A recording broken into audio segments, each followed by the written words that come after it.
सर्वात पहिल्यांदा म्हणजे याच्या आधीच्या भागामध्ये काय बघितलं होतं की दोन त्रिकोणांच्या क्षेत्रफळाचं जर आपल्याला गुणोत्तर काढायचं असेल तर ते त्यांच्या पाया आणि संगत उंची यांच्या गुणाकाराच्या प्रमाणात असतात. म्हणजे समजा आपल्याला दोन त्रिकोण दिलेले असले, त्रिकोण एबीसी, दुसरा त्रिकोण पीक्यूआर,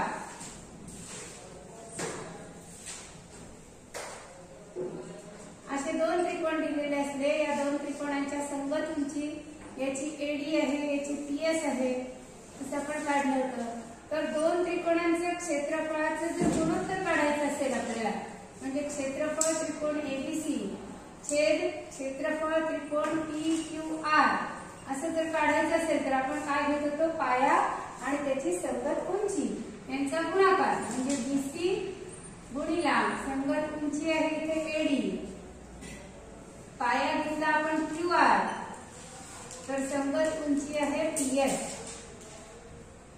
त्याचप्रमाणे जर त्या दोन त्रिकोणांची उंची समान असेल, म्हणजे समजा एक त्रिकोण असा असेल, समजा हा त्रिकोण ए बी सी आहे आणि दुसरा त्रिकोण असा आहे ए सी डी, असे दोन त्रिकोण. आता या दोन त्रिकोणामध्ये शिरोबिंदू ए पासून आपण जर लंब टाकला एई, तर ही दोन्ही तीन त्रिकोण तयार झालेले दिसतात. त्या सर्व त्रिकोणांची ही उंची आहे. म्हणजे आपण जर त्रिकोण ए बी सी घेतला तर त्याची पण उंची एई आहे, जरी तो बाहेर असली तरी. या पायावर लंब हा आहे, त्यामुळे बीसी ची उंची पण काय आहे, एईच आहे. आणि ए सी डी याच्यात सीडी पाया असेल तर संगत उंची पुन्हा काय आहे, एई. म्हणजे हे दोन्ही त्रिकोण कसे झाले, समान उंचीचे त्रिकोण झाले, समान उंचीचे. आणि मग समान उंचीचे त्रिकोण असले तर त्यांच्या क्षेत्रफळाचं गुणोत्तर कशाच्या प्रमाणात असतं, त्यांच्या पायांच्या प्रमाणात. म्हणजे क्षेत्रफळ त्रिकोण हा जर घेतला मी ए बी सी छेद क्षेत्रफळ त्रिकोण दुसरा घेतला मी ए सी डी. आता मी काय सांगितलं की दोघांची पण उंची ए आहे, त्यामुळे ती घ्यावी लागेल का आपल्याला, नाही. एकदम पाया घेतला तरी चालेल. ए बी सी चा पाया आहे बीसी आणि ए सी डी चा पाया आहे सीडी. तर उंची जर समान असेल तर पायांच्या प्रमाणात त्यांचे क्षेत्रफळ असतं, पाया जर समान असेल तर उंचीच्या प्रमाणात असतं. आणि असं एक गणित दाखवलं तुम्ही तुम्हाला की दोन समजा समांतर रेषा आहेत, समांतर रेषांमध्ये अंतर हे नेहमी कायम राहत असतं. तर मग याच्यात जर दोन त्रिकोण तयार झाले, समजा हा एक त्रिकोण तयार झाला, नाव देऊ आपण याला पी क्यू आर, आणि दुसरा त्रिकोण तयार झाला पी एस आर, असे दोन त्रिकोण तयार झाले. आता बघा हा त्रिकोण पी क्यू आर आहे, तर याचा पाया आहे पी आर, आणि हा त्रिकोण पी एस आर आहे, याचा पण पाया पी आर आहे. आणि या दोघांची पण उंची काढली आपण, असे लंब टाकले तर उंची काढता येईल की नाही. पण आपल्याला काय माहितीये की समांतर रेषांमध्ये नेहमी समान अंतर असतं. म्हणजे ही उंची आणि ही उंची कशी असणार आहे, सारखी असणार आहे. म्हणजे हे दोन त्रिकोण समान उंचीचे का, ते समांतर रेषांमध्ये आले आहे की नाही. म्हणजे हे दोन त्रिकोण कसे आहे, समान उंचीचे. आणि आपण आता बघितलं की त्यांचा पाया पण कसा आहे, समान आहे. म्हणजे आपल्याला काय म्हणता येईल की दोघांचं क्षेत्रफळही समान असायला पाहिजे, पायही समान आहे, उंची समान आहे. म्हणजे क्षेत्रफळ त्रिकोण हा कोणता आहे, पी क्यू आर, आणि क्षेत्रफळ त्रिकोण हा दुसरा आहे पी एस आर. हे कसे असणार, सारखे असणार. आता हे सगळं आपण मागे शिकलो, या सगळ्याचा वापर करून आपल्याला प्रमाणाचं मूलभूत प्रमेय शिकायचं आहे. तर प्रमाणाचं मूलभूत प्रमेय काय आहे की त्रिकोणाच्या एका बाजूला समांतर रेषा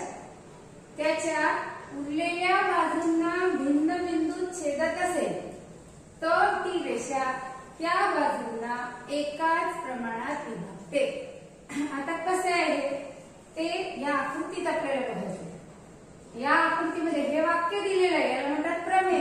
हे कोणत्याही त्रिकोणाला लागू पडेल. पण आपल्याला सिद्ध करायसाठी त्रिकोण घ्यावा लागेल ना. तर जे आपण घेतलेलं असतं त्याला काय म्हणतात, पक्ष. तर पक्षामध्ये काय दिलं आपण की त्रिकोण ABC घेतला. आता एका बाजूला समांतर रेषा काढली. ही बाजू BC आहे की नाही, याला समांतर रेषा काढली, रेषा L. मग आता ही रेषा L जी आहे ती या दोन बाजूंना दोन भिन्न बिंदूंमध्ये छेदते. म्हणजे AB या बाजूला T मध्ये छेदते आणि AC या बाजूला Q मध्ये छेदते. समजलं? पूर्ण त्रिकोण आहे. त्रिकोणाच्या तिसऱ्या बाजूला समांतर ही रेषा आहे आणि बिंदू P आणि बिंदू Q हे काय आहे, रेषा L नी दोन बाजूंना छेदलेले बिंदू. आता आपल्याला सिद्ध काय करायचं आहे की ती बाजूंना प्रमाणात विभागते. प्रमाणात विभागते म्हणजे काय, AP छेद PB बरोबर AQ छेद QC असं आपलं उत्तर आलं पाहिजे. तर जे उत्तर आलं पाहिजे त्याला काय म्हणतात, साध्य. म्हणजे जे आपल्याला मिळवायचं त्याला काय म्हणतात, साध्य. आणि आपल्याला दिलेल्या गोष्टीपासून आपल्याला मिळवायचंय तिथपर्यंत आपण पोहोचतो त्याला काय म्हणतात, सिद्धता. काय म्हणतात त्याला, सिद्धता. तर त्याच्यासाठी पहिल्यांदा आपण करूया रचना. रचना म्हणजे जे आपण काढलेलं असतं. तर आता या आकृतीमध्ये PC आणि BQ जोडलेले दिसतात तुम्हाला, आहे ना. तर रचना आहे ती PC व BQ जोडू. आता आपण सिद्धतेला सुरुवात करू. तर सिद्धता करताना लक्षात घ्या, पाया नेहमी खालचाच घेतला पाहिजे असं काही नाही. पाया कुठलाही घेता येतो, फक्त त्याची संगत उंची घ्यावी लागते. तर आता आपण इकडच्या बाजूने पाया घेणार आणि त्रिकोण कोणते घेणार, APQ हा त्रिकोण. आणि दुसरा त्रिकोण घेतला BPQ हा त्रिकोण. इकडच्या बाजूने पाहतोय आपण. म्हणजे पाया AP घेणार आहे, पाया PB घेणार आहे. शिरोबिंदू कोणता झाला मग त्याचा, Q है ना. म्हणजे मग Q पासून आपण जसा लंब टाकला तर ती त्याची काय होईल, उंची होईल. आता लक्षात घ्या, दोन्ही त्रिकोणांना म्हणजे इकडून पाहिलं तर APQ याच्यामध्ये इकडे राहिलेला बिंदू Q आहे म्हणजे ही त्याची उंची आहे, बरोबर. आणि दुसरा त्रिकोण BPQ तर याच्यात हा पाया घेतला तर राहिलेला बिंदू हा आहे म्हणजे उंची हीच आहे. म्हणून त्रिकोण APQ आणि त्रिकोण BPQ हे दोन्ही कसे आहेत, समान उंचीचे.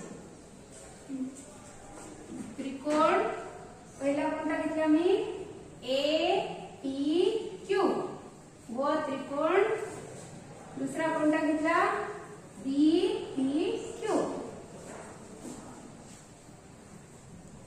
हे काय आहे, हे समान उंचीचे त्रिकोण.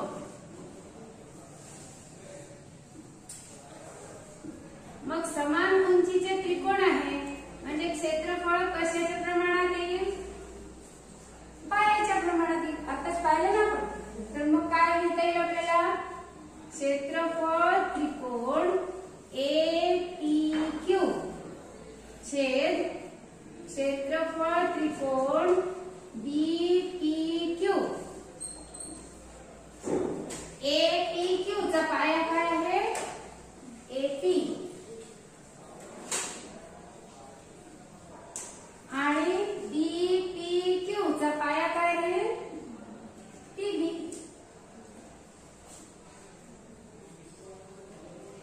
आता जसं या दोन त्रिकोणांचं आपण इकडून घेतलं की नाही, तसं इकडच्या बाजूने ह्या दोन त्रिकोणांचं घेऊ. कोणते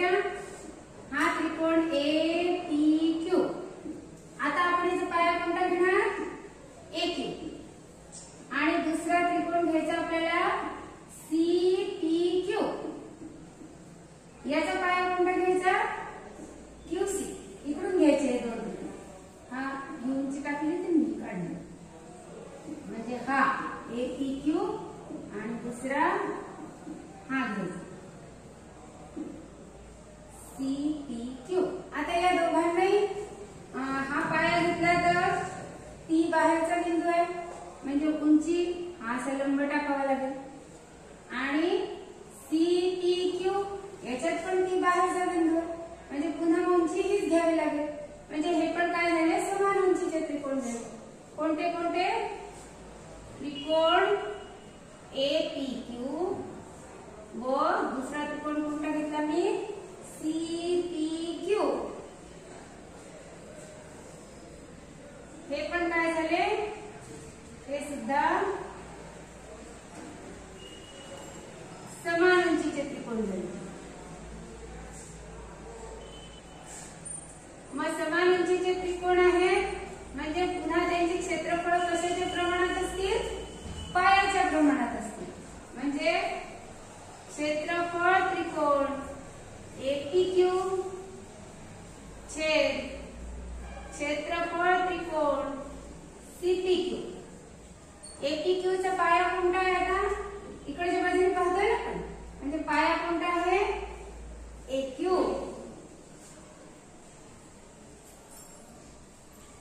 आणि CPQ याचा पाया कोणता आहे ही उंची घेतल्यावर QC बरोबर ना. तर हे झालं दुसरं समीकरण. आता लक्षात घ्या ही रेषा या बाजूला समांतर दिलेली आहे ना. आता इथे आपण जसं बघितलं होतं तसं की समांतर रेषांमधले दोन त्रिकोण आहे म्हणजे त्यांची उंची कशी असणार सारखी असणार. आणि आता ही हा त्रिकोण जर घेतला BPQ हा घेतला होता ना आपण पहिले आणि नंतर दुसऱ्या याच्यात घेतला होता CPQ. आता हे दोन्ही त्रिकोण असे उलटे दिसतात शिरोबिंदू इकडे आलेले आणि ही रेषा कॉमन दिसते. तो जर आपण पाया घेतला म्हणजे PQ पाया घेतला PQ पाया आणि ही उंची समांतर रेषांमध्ये असल्यामुळे उंची कशी असणार मग समान म्हणजे बघा हा BPQ असा होता की नाही याची उंची P वरून D वरून आपण असा समजा लंब टाकला तर ही या त्रिकोणाची उंची जर हा पाया घ्यायचा असेल तर आहे की नाही आणि C वरून लंब टाकला की ही या त्रिकोणाची उंची होईल जर PQ आपल्याला पाया घ्यायचा असेल. पण समांतर रेषांमधलं अंतर कसं असतं समान असतं त्यामुळे या दोन्ही उंच्या कशा येतील सारख्या येतील आणि पाया आपण काय घेतला PQ घेतला म्हणजे समान घेतला म्हणजे समान पाया समान उंची म्हणजे क्षेत्रफळ कसं येणार समान येईल. म्हणून त्रिकोण क्षेत्रफळ त्रिकोण BPQ आणि क्षेत्रफळ त्रिकोण CPQ हे कसे येतील समान येतील कारण काय समांतर रेषांमधील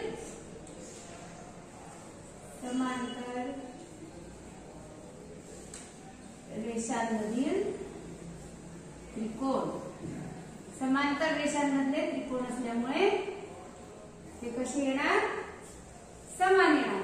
मग आता याच्यामध्ये बघा पहिल्या याच्यामध्ये आहे APQ क्षेत्रफळ त्रिकोण APQ छेद क्षेत्रफळ त्रिकोण BPQ असा आहे ना इकडचा भाग. आता APQ तसाच ठेवला APQ तसाच ठेवला पण BPQ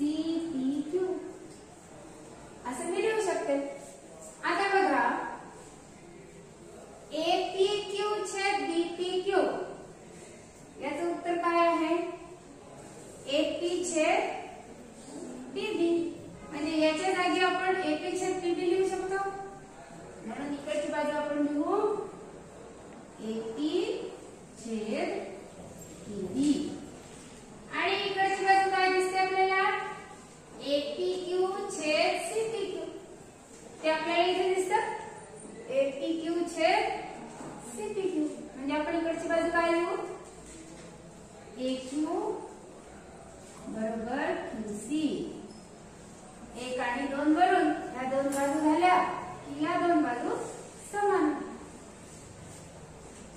1 व 2 वरून झालं का सिद्ध आपल्याला काय सिद्ध करायचं होतं ते जे आपलं साध्य होतं ते आलं उत्तर याला म्हणतात सिद्धम साध्यम म्हणजे जे साध्य करायचं होतं ते झालं मग काय आहे प्रमाणाचे मूलभूत प्रमेय की कोणत्याही त्रिकोणामध्ये एका बाजूला समांतर रेषा जर आपण काढली आणि ती उरलेल्या दोन बाजूंना भिन्न भिन्न छेदत असेल तर ती कशी छेदते प्रमाणात छेदते म्हणून AP छेद PB बरोबर AQ छेद QC हे आपण इथे सिद्ध केलं